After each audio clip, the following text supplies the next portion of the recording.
اسی ولی کی بات کرتے ہیں جو سارے ولیوں کا سردار ہے.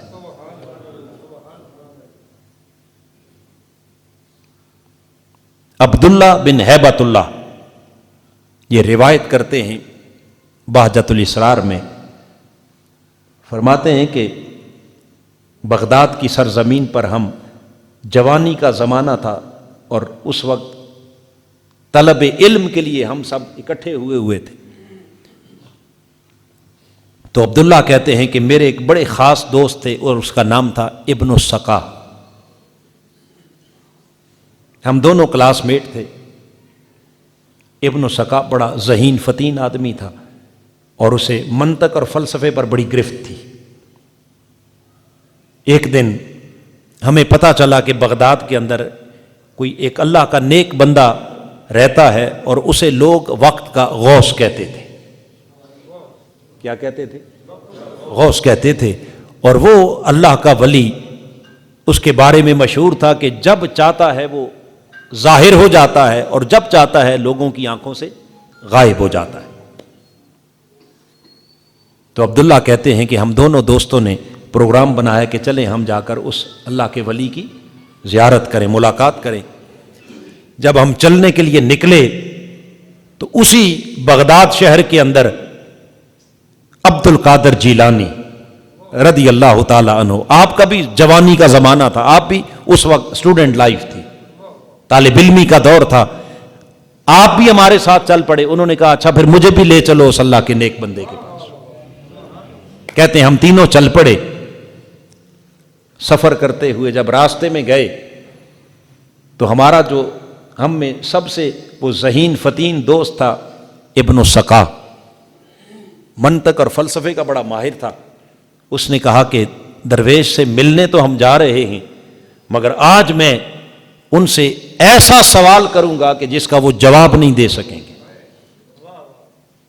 جس کا جواب نہیں دے سکیں گے. عبداللہ کہتے ہیں کہ اس کی یہ بات سن کر میرے اندر بھی تھوڑا سا جوش اٹھا، چونکہ نیا نیا علم پڑا تھا. تو میں نے کہا اچھا پھر میں نے بھی ایک سوال سوچ رکھا ہے، میں بھی ان سے سوال کروں گا اور میں دیکھوں گا کہ آج میرے سوال کا وہ جواب کیسے دیتے. جب دونوں اپنی اپنی بات کر چکے، اب تیسرے کی باری آ گئی. جوان عبد القادر جیلانی کی طرف مڑ کے دیکھنے لگے تو آپ فرمانے لگے کہ معاذ اللہ، میں اللہ کی پناہ مانگتا ہوں اس بات سے کہ اس کے ولی کا جا کے امتحان لوں. فرمانے لگے کہ میری حیثیت کیا ہے کہ میں اس کے ولی کا امتحان لوں. میں نے آزمائش کے لیے، امتحان کے لیے نہیں جا رہا، میں تو خالصتاً لوجہ اللہ، ایک اللہ کے ولی کی زیارت کو اللہ کی رضا کے لیے جا رہا ہوں تاکہ ان کی مجلس اور صحبت میں بیٹھ کر کچھ روحانی فیوزات بھی لے سکوں اور کچھ برکات بھی لے سکوں.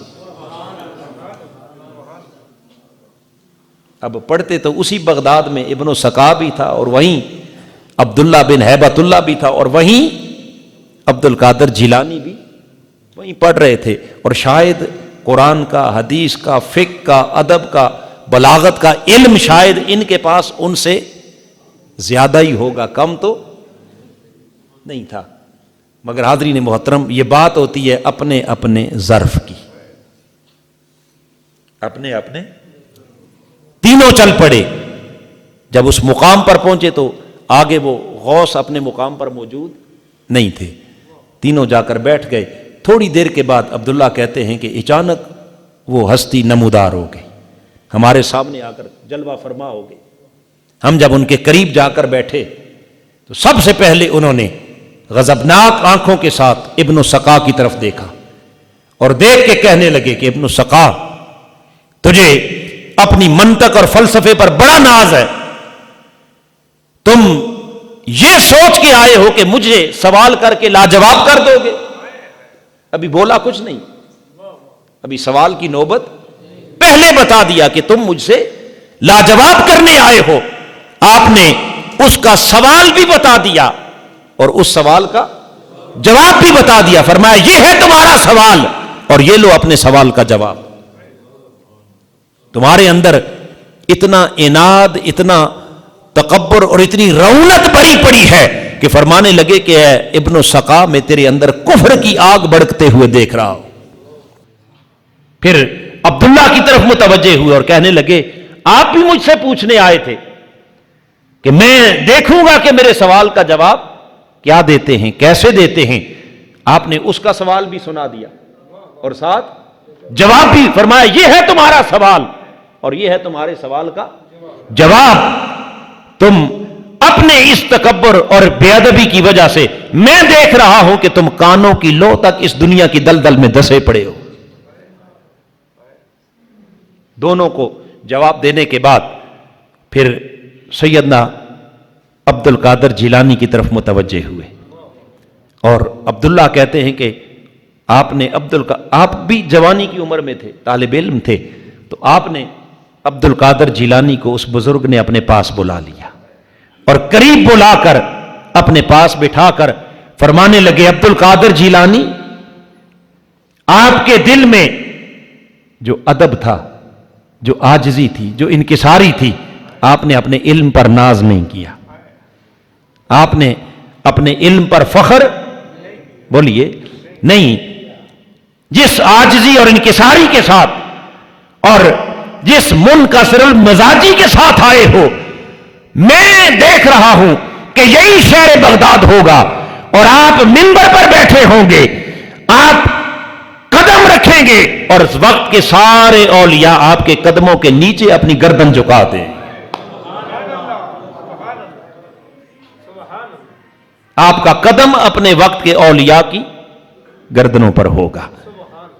حاضرین محترم، پس یہ عجز ہے، یہ انکساری ہے کہ جس کو اللہ ولایت کے لیے چن لیتا ہے، پھر وہ علم اور معرفت کا سمندر ہو کر، علم کا یہ عالم تھا، تفسیر کے علم کا یہ عالم تھا کہ مفسرین دنگ رہ جاتے تھے، حدیث کے علم کا عالم یہ تھا کہ بڑے بڑے محدثین آپ کے پاس آ کر پڑھتے تھے، مگر علم پر نازاں بولیے۔ لہذا اس کے اندر بھی ایک پیغام ہے، وَهُمْ رَاكِعُونَ، عاجزی کا، انکساری کا، کہ وہ علماء کرام، مولویان عظام جو 4 کتابیں پڑھ کر ہر ایک کو چیلنج کرتے پھرتے ہیں، مناظروں کے چیلنج، مجادلوں کے چیلنج، اور ہر ایک کے اندر سے نقص اور عیب نکالنے کی کوشش کرتے ہیں اور یہ سمجھتے ہیں کہ ہمارے جیسا ہی کوئی نہیں، جن کے قریب نہ ادب، نہ آداب، نہ گفتگو میں، نہ کلام میں، بلکہ ہر ایک کو چیلنج کر دینا، کوئی چھوٹا بڑا بزرگ، پڑھا لکھا ان پڑھ۔ حاضرین گرامی قدر، یہ جو اکڑ ہے علم کی، فرمایا اس کا انجام کیا ہے؟ دلالت اور گمراہی۔ فقر کیا ہے؟ ہم راکعون، اللہ کی ولایت اور دوستی کا راستہ یہ ہے کہ سب کچھ ہو کر بھی کیا؟ عاجزی اور انکساری۔ غوث الاعظم سے بڑا ولی بھی کوئی نہیں اور غوث الاعظم سے بڑا عالم بھی کوئی نہیں، آپ سے بڑا نہ کوئی مفسر ہے نہ کوئی محدث ہے، مگر اس کے باوجود کیا ہے؟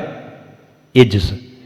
تو فرمایا بس یہ 3 شرائط ہیں، جہاں نظر آئیں، ایک کثرت عبادت، دوسرا کثرت سخاوت، جو جائیدادیں بناتے پھرے، پلازے بناتے پھرے اور دولت دنیا سے اکٹھے کرتے پھرے، یاد رکھ لیں کہ وہ ولی بولیے نہیں۔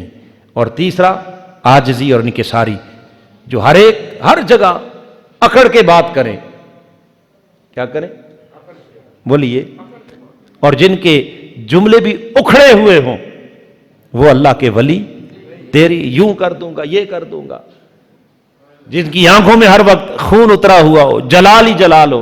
اور ہم تو، میں نے پہلے بھی عرض کیا تھا، شروع میں بھی میں نے کہا کہ ہمارے پیمانے ہی کچھ اور ہیں، جو جتنا بڑا بدتمیز ہو اور جسے بولنے کا بھی ڈھنگ نہ ہو، ہم سمجھتے یہ سب سے بڑا ولی ہے۔ کہتے جی بابا جی بڑے جلالی نے،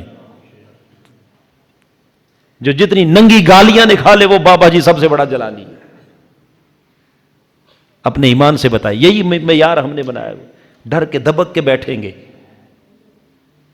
کہیں حضرت ناراض نہ ہو جائیں۔ حاضرین محترم، ولایت گالی گلوچ کا نام اکڑنے کا، تکبر کا، دولت اکٹھی کرنے کا اور جبے کبے کا نام نہیں ہے۔ یہ تین علامتیں میں نے کہا کہ قرآن سے دور ہو گئے تو ہم بٹکتے چلے گئے، گمراہی کی دلدل میں پھنستے چلے گئے۔ آئیے قرآن کی طرف اور اس قرآن کے بتائے ہوئے راستے کی طرف، تو یقیناً آپ اس نتیجے پر پہنچیں گے کہ ولی وہی ہے جو عبادت کا پیکر ہو۔